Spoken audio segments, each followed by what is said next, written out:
Hello friends, this is Sumit and welcome back to my YouTube channel dear learner academy. एक बार फिर से आप सबका डियर लर्नर एकेडमी पर स्वागत करता हूं।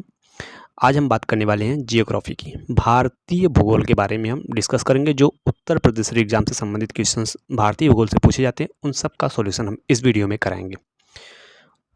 एग्जामपुर के महाभारत सीरीज में जितने भी क्वेश्चंस दिए गए हैं भारतीय भूगोल से वो सब क्वेश्चंस का सॉल्यूशन हम इस वीडियो में डिस्कस करने वाले हैं। एग्जामपुर के विवेक सर ने बहुत ही अच्छे लेवल का क्वेश्चंस तैयार किया है जो उत्तर प्रदेश पुलिस में पूछे जाते हैं या फिर पिछले वर्षों में पूछे गए हैं। ठीक, उन सब सॉल्यूशन को देखने के लिए और भी टॉपिक के सॉल्यूशन जो भी हमने करवाए हैं उन सब को देखने के लिए आप हमारे चैनल को सब्सक्राइब कीजिए और वीडियो को ज़्यादा से ज़्यादा शेयर कर दीजिए ताकि वीडियो सभी तक पहुंच सके। ठीक, जो भी बच्चे उत्तर प्रदेश पुलिस का एग्ज़ाम देना चाहते हैं वे सब हमसे जुड़कर अपनी तैयारी को और भी मजबूत बना सकते हैं। तो चलिए बिना किसी विलंब के हम स्टार्ट करते हैं आज का अपना टॉपिक।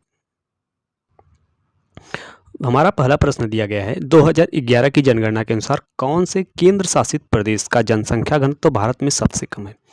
अब बात की है जनसंख्या घनत्व की तो ये है आपका ऑप्शन ए, अंडमान और निकोबार द्वीप समूह का जो है जनसंख्या घनत्व सबसे कम दिखाया गया है 2011 की जनगणना के अनुसार। ठीक, चलिए हम अपने अगले प्रश्न को देखते हैं कि हमारे अगले प्रश्न में क्या दिया गया है। हमारा अगला प्रश्न कह रहा है कि कौन सा दर्रा सिक्किम को चीन के तिब्बत स्वायत्त क्षेत्र से जोड़ता है। तो ये है आपका नाथुला दर्रा। ठीक, नाथुला दर्रा जो है सिक्किम को चीन के तिब्बत के स्वायत्त से क्षेत्र से जोड़ता है। चलिए हम अपने अगले प्रश्न को देखते हैं हमारे अगले प्रश्न में क्या दिया गया है।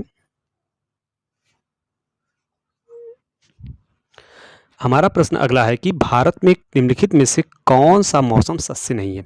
तो ये सस्य मौसम जो है बरचन नहीं है। ठीक, जायद, रबी और खरीफ ये तीनों सस्य फसलें हैं। अब सस्य फसलों से क्या तात्पर्य है कि वह ऋतु जिनमें एक फसल पूरी तरह से पककर तैयार हो जाती है वे सस्य फसलें कहलाती हैं, लेकिन बरचन जो है सस्य मौसम नहीं है। जो जिनमें फसलें पककर तैयार हो जाती हैं उन्हें सस्य मौसम कहते हैं। ठीक, जायद, रबी और खरीफ ये तीनों सस्य मौसम है जबकि बरचन जो है सस्य मौसम नहीं है। अगले प्रश्न को देखते हैं कि हमारे अगले प्रश्न में क्या दिया गया है। जायद की फसल किस ऋतु के दौरान होती है। तो जायद की फसल आपकी ग्रीष्म ऋतु के दौरान होगी। ऑप्शन बी इसका सही जवाब होगा, ग्रीष्म ऋतु। चलिए हम अपने अगले प्रश्न को देख लेते हैं। अगले प्रश्न में देखते हैं कि क्या दिया गया है। अगले प्रश्न में दिया गया है कि 2011 की जनगणना के अनुसार ग्रामीण भारत में निम्नलिखित में से किस राज्य में सबसे कम अशोधित जन्म दर थी। तो ये था आपका केरल। ऑप्शन सी इसका सही जवाब है, केरल में सबसे कम अशोधित जन्म दर थी। ठीक है, 2011 की जनगणना के अनुसार। अगले प्रश्न की बात कर लेते हैं इसी में कि हम देखते हैं हमारे अगले प्रश्न में क्या दिया गया है। अगले प्रश्न में दिया गया है कि भारत में हरित क्रांति द्वारा चावल और गेहूं की खेती के लिए किस तरह के बीज प्रचलन में लाए गए थे। चावल और गेहूं दोनों की बात कर रहा है तो इसका जो सही हुआ ऑप्शन है वह है ऑप्शन सी, HYB बीज जो था यह लाया गया था हरित क्रांति के द्वारा भारत में। ठीक, इसका पैदावार बहुत अच्छा था। और गेहूं की बात करें तो लर्मा रोजो नामक गेहूं की प्रजाति मतलब किस्म जो है बहुत ही ज़्यादा योगदान दी थी भारत के हरित क्रांति में। ठीक है, चलिए हम अपने अगले प्रश्न को देखते हैं हमारे अगले प्रश्न में क्या दिया गया है। निम्नलिखित राज्यों में से भारत में चावल का उत्पादक कौन है। ठीक है, मतलब ये बताना है कि चावल का उत्पादक किस राज्य में सबसे अधिक होता है। ऑप्शन दिए गए हैं राजस्थान, महाराष्ट्र, पश्चिम बंगाल और गुजरात। तो इसका जो सही ऑप्शन है वह है आपका पश्चिम बंगाल। भारत में मुख्य तौर पर 3 राज्यों में चावल का उत्पादन सबसे अधिक होता है, पश्चिम बंगाल, उत्तर प्रदेश और पंजाब में। ठीक, पश्चिम बंगाल में सबसे अधिक चावल का उत्पादन होता है जिसका कुल योगदान 13.62% है। ये 3 राज्य भारत में 36% चावल उत्पादन के लिए जिम्मेदार हैं। ठीक, यानी 3 राज्यों में सबसे अधिक होता है, पश्चिम बंगाल, उत्तर प्रदेश और पंजाब में चावल का उत्पादन सबसे अधिक होता है, जिसमें से पश्चिम बंगाल में उन दोनों राज्यों की अपेक्षा भी अधिक होता है। चलिए हम अपने अगले प्रश्न को देखते हैं कि हमारे अगले प्रश्न में क्या दिया गया है। हमारा अगला प्रश्न है, रेड क्लिफ रेखा द्वारा भारत और किस देश के बीच सीमांकन किया गया था। तो ये भारत और पाकिस्तान के बीच सीमांकन किया गया था 1947 में। ठीक, 1947 में रेड क्लिफ रेखा द्वारा भारत और पाकिस्तान को 2 अलग स्वतंत्र देश घोषित कर दिया गया था। चलिए हम अपने अगले प्रश्न को देखते हैं हमारे अगले प्रश्न में क्या दिया गया है। हमारे अगले प्रश्न में दिया गया है कि कैलाश पर्वत कहाँ स्थित है। तो अगर हम बात करें कैलाश पर्वत की तो कैलाश पर्वत जो है तिब्बत में स्थित है, जो कि चीन का स्वायत्त मतलब चीन का अधिकृत क्षेत्र है, वह तिब्बत में स्थित है। यानी चीन इसका सही जवाब होगा ऑप्शन डी। ठीक, कैलाश पर्वत जो है चीन में स्थित है, जो कि तिब्बत में स्थित है। यह पर्वत श्रेणी वर्तमान समय में चाइना के क्षेत्र में आता है। चलिए हम अपने अगले प्रश्न को देख लेते हैं, देखते हैं कि हमारे अगले प्रश्न में क्या दिया गया है। इलायची पहाड़ियाँ निम्नलिखित में से किस पर्वत श्रृंखला में स्थित हैं? तो इलायची पहाड़ियाँ जो होती हैं वह किस पर्वत श्रृंखला में स्थित हैं? पश्चिमी घाट, ऑप्शन बी इसका सही जवाब, पश्चिमी घाट पर्वत श्रृंखला में स्थित है। चलिए हम अपने अगले प्रश्न को देख लेते हैं, देखते हैं कि हमारे अगले प्रश्न में क्या दिया गया है। हमारा अगला प्रश्न जो दिया गया है, मोन खमेर भाषा समूह ... किससे संबंधित है? ये प्रश्न हम आप लोगों के लिए छोड़कर जा रहे हैं। आप हमें कमेंट बॉक्स में ज़रूर बताइएगा। अगर नहीं आएगा तो हम आपको बता देंगे, लेकिन आप भी अपने से कोशिश कीजिए। ये प्रश्न जो है 11 नंबर, ये आपको बताना है। चलिए ठीक है, हम अपने अगले प्रश्न पर चलते हैं, देखते हैं हमारे अगले प्रश्न में क्या दिया गया है। भारत में जनगणना का कार्य कितने वर्षों में एक बार होता है? तो आपको पता होना चाहिए कि भारत में जनगणना का कार्य जो है पूरे 10 वर्षों में एक बार होता है। ऑप्शन ए इसका सही जवाब है। चलिए हम अपने अगले प्रश्न को देखते हैं कि हमारे अगले प्रश्न में क्या दिया गया है। 2011 की जनगणना के अनुसार भारत के किस केंद्र शासित प्रदेश का जनसंख्या घनत्व सबसे अधिक है? तो सबसे अधिक जनसंख्या घनत्व वाला राज्य कौन सा है? आप कह सकते हैं कि दिल्ली। ऑप्शन डी इसका सही जवाब है। चलिए हम अपने अगले प्रश्न को देखते हैं कि हमारे अगले प्रश्न में क्या दिया गया है। 2011 की जनगणना के अनुसार भारत के किस केंद्र शासित प्रदेश का जनसंख्या घनत्व सबसे, ये तो क्वेश्चन हो गया था। अगला क्वेश्चन है, 2011 की जनगणना के अनुसार भारत के किस केंद्र शासित प्रदेश में लिंगानुपात सबसे अधिक है? तो लिंगानुपात सबसे अधिक है किसका? पुदुचेरी का। ठीक, पुदुचेरी का माहे जिला जो था भारत में सबसे अधिक लिंगानुपात वाला जिला था, 1176। ठीक, अब चलिए हम अपने अगले प्रश्न को देख लेते हैं, देखते हैं कि हमारे अगले प्रश्न में क्या दिया गया है। 2011 की जनगणना के अनुसार भारत में जनसंख्या घनत्व कितना है? अब पूरे भारत का पूछ रहा है, तो ये इसका जवाब होगा 382 व्यक्ति प्रति वर्ग किमी, यानी ऑप्शन सी इसका सही जवाब होगा, 382 व्यक्ति प्रति वर्ग किमी। अगले प्रश्न को देख लेते हैं, देखते हैं कि हमारे अगले प्रश्न में क्या दिया गया है। किस शहर को भारत के मैनचेस्टर के रूप में जाना जाता है? तो आप कह सकते हैं कि अहमदाबाद को भारत के मैनचेस्टर के रूप में जाना जाता है। क्यों मैनचेस्टर के रूप में जाना जाने लगा? यहाँ पर कपास उद्योग का विकास इतना तेज था कि शहर को भारत का मैनचेस्टर कहा जाने लगा। ठीक, यानी इसका मतलब है कि अहमदाबाद इंग्लैंड के मैनचेस्टर जितना ही कपास का बड़ा उत्पादक था। अब चलिए हम अपने अगले प्रश्न को देख लेते हैं, देखते हैं कि हमारे अगले प्रश्न में क्या दिया गया है। विश्व में जूट के उत्पादन में भारत का स्थान क्या है? तो विश्व में जूट उत्पादन में भारत पहले स्थान पर है। ऑप्शन ए इसका सही जवाब है। चलिए हम अपने अगले प्रश्न को देख लेते हैं, देखते हैं कि हमारे अगले प्रश्न में क्या दिया गया है। भारत की जनसंख्या के इतिहास में किस दशक में भारत में जनसंख्या वृद्धि की ऋणात्मक दर रिकॉर्ड की गई थी? तो ये थी आपकी 1911 से 1921 के दशक की जो है जनसंख्या, जो हम जनसंख्या काउंट किए थे उसमें ऋणात्मक दर रिकॉर्ड की गई थी। ठीक है, चलिए हम अपने अगले प्रश्न को देखते हैं हमारे अगले प्रश्न में क्या दिया गया है। भारत के जनसंख्या इतिहास में 1901 से 1921 की अवधि को किस रूप में जाना जाता है? तो जो 1901 से 1921 की अवधि थी उसे स्थिर चरण, यानी ऑप्शन बी इसका सही जवाब है, स्थिर चरण के रूप में जाना जाता है। ठीक, चलिए हम अपने अगले प्रश्न को देख लेते हैं, देखते हैं कि हमारे अगले प्रश्न में क्या दिया गया है। 2011 की जनगणना के अनुसार भारत में किस राज्य की साक्षरता दर सबसे अधिक है? तो ये है आपकी केरल राज्य की। ठीक, अगर केरल राज्य की साक्षरता दर की बात करें तो 93.91% जो है इनकी यहाँ की साक्षरता दर थी। अब हम अपने अगले प्रश्न को देख लेते हैं, देखते हैं कि हमारे अगले प्रश्न में क्या पूछा गया है। 2011 की जनगणना के अनुसार भारत की साक्षरता दर क्या है?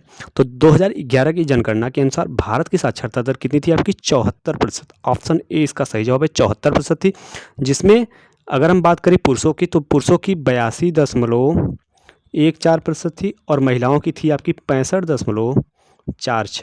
ठीक, पुरुषों की ऊपर वाली 82.14% और महिलाओं की 65.46% थी। अगर भारत की साक्षरता दर पूछी जाए तो 74.04, यहाँ पर 74 ऑप्शन में दिया गया है, तो ये सही जवाब होगा, ऑप्शन ए इसका करेक्ट जवाब है। चलिए इसी क्रम में हम अपने अगले प्रश्नों को देख लेते हैं, देखते हैं कि हमारे अगले प्रश्न में क्या दिया गया है। विश्व की आबादी में भारत का कितना हिस्सा है? तो ऑप्शन डी इसका सही जवाब है, 17.7% जो है भारत का हिस्सा है। हम अपने इसी क्रम में अगले प्रश्न को भी देख लेते हैं, लेकिन उससे पहले हम आपसे इतना कहना चाहेंगे कि यदि आप चैनल पर नए हैं तो चैनल को सब्सक्राइब कर लीजिए, बेल आइकन को दबा दीजिए और वीडियो को ज़्यादा से ज़्यादा शेयर कर दीजिए, ताकि जितने भी बच्चे उत्तर प्रदेश री एग्ज़ाम की तैयारी कर रहे हैं उन तक ये वीडियो पहुँचे और वो अपनी तैयारी को और भी मजबूत बनाएं। हम चाहते हैं कि इस बार कोई बच्चा वर्दी पाने से चूक ना पाए, ठीक है। तो यदि आप बेहतरीन तैयारी करना चाहते हैं तो आप हमारे चैनल से जुड़ सकते हैं। यहाँ पर डेली हर चैप्टर्स का सॉल्यूशन कराया जा रहा है जो महाभारत सीरीज में लॉन्च किए गए हैं, ठीक है। और भी प्रश्न हम अपने वीडियो में लेकर आते रहेंगे, तो आप भी हमारे चैनल से बने रहिएगा। तो चलिए हम इसी क्रम में हम अपने अगले प्रश्नों को देखते हैं कि हमारे अगले प्रश्न में क्या दिया गया है। भारत में पहली समकालीन जनगणना कब आयोजित की गई?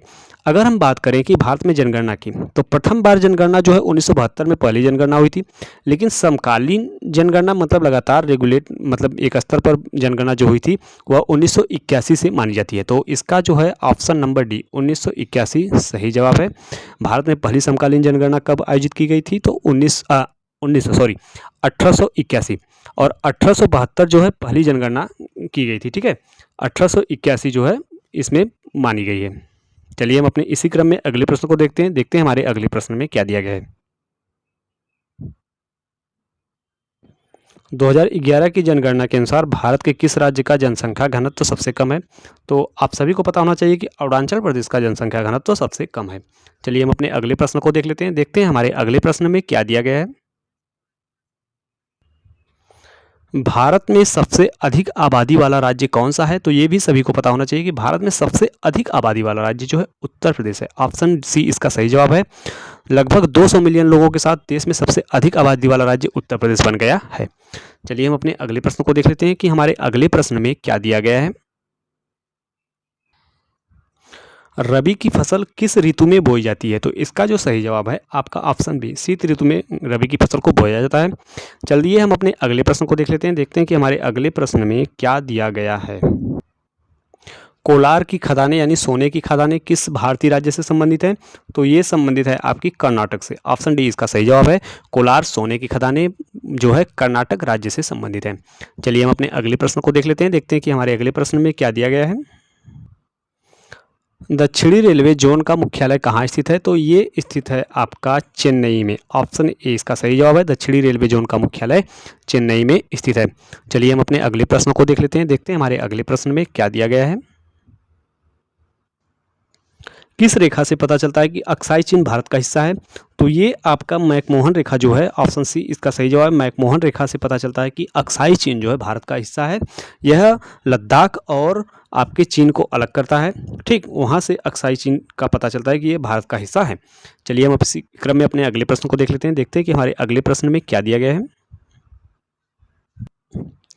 विश्व में दालों के उत्पादन में भारत का स्थान कौन सा है? तो आप कह सकते हैं कि विश्व में दालों के उत्पादन में भारत का प्रथम स्थान है। ऑप्शन सी इसका बिल्कुल सही जवाब है। चलिए इसी क्रम में हम अपने अगले प्रश्न को देख लेते हैं हमारे अगले प्रश्न में क्या दिया गया है। दक्षिण भारतीय भाषाओं में से कौन सी भाषा बोलने वालों का प्रतिशत भारत की कुल जनसंख्या के संदर्भ में सबसे अधिक है? तो जो है कि दक्षिण भारतीय भाषाओं के अंतर्गत एक भाषा आती है आपकी तमिल, जिसको बोलने वाले का प्रतिशत कुल भाषाओं के संदर्भ में सबसे अधिक है, ठीक है। चलिए हम अपने अगले प्रश्न को देख लेते हैं हमारे अगले प्रश्न में क्या दिया गया है। भारत में सबसे कम जनसंख्या वाला राज्य कौन सा है? तो आप कह सकते हैं कि भारत में सबसे कम जनसंख्या वाला राज्य सिक्किम है। ऑप्शन बी इसका सही जवाब है। चलिए इसी क्रम में हम अपने अगले प्रश्न को देख लेते हैं हमारे अगले प्रश्न में क्या दिया गया है। इसमें दिया गया है कि निम्नलिखित में से कौन सा धान्य का उदाहरण है। धान्य एक पौधा है जिसका उदाहरण कौन सा है? आप कह सकते हैं कि गेहूं जो है धान्य का उदाहरण है। गेहूं, धान, मक्का ये जो है धान्य का उदाहरण है। चलिए हम अपने अगले प्रश्न को देख लेते हैं हमारे अगले प्रश्न में क्या दिया गया है। भारत में किस केंद्र शासित प्रदेश की साक्षरता दर सर्वाधिक है? तो आप कह सकते हैं कि लक्षद्वीप। ऑप्शन सी इसका सही जवाब है। लक्षद्वीप की साक्षरता दर सर्वाधिक है, ठीक है। 2011 की जनगणना के अनुसार 92.28% साक्षरता दर वाला लक्षद्वीप भारत में सबसे अधिक साक्षरता दर वाला केंद्र शासित प्रदेश है। इसी के साथ लक्षद्वीप की महिलाओं की साक्षरता दर 88.25% है। चलिए हम अपने अगले प्रश्न को देखते हैं हमारे अगले प्रश्न में क्या कह रहा है।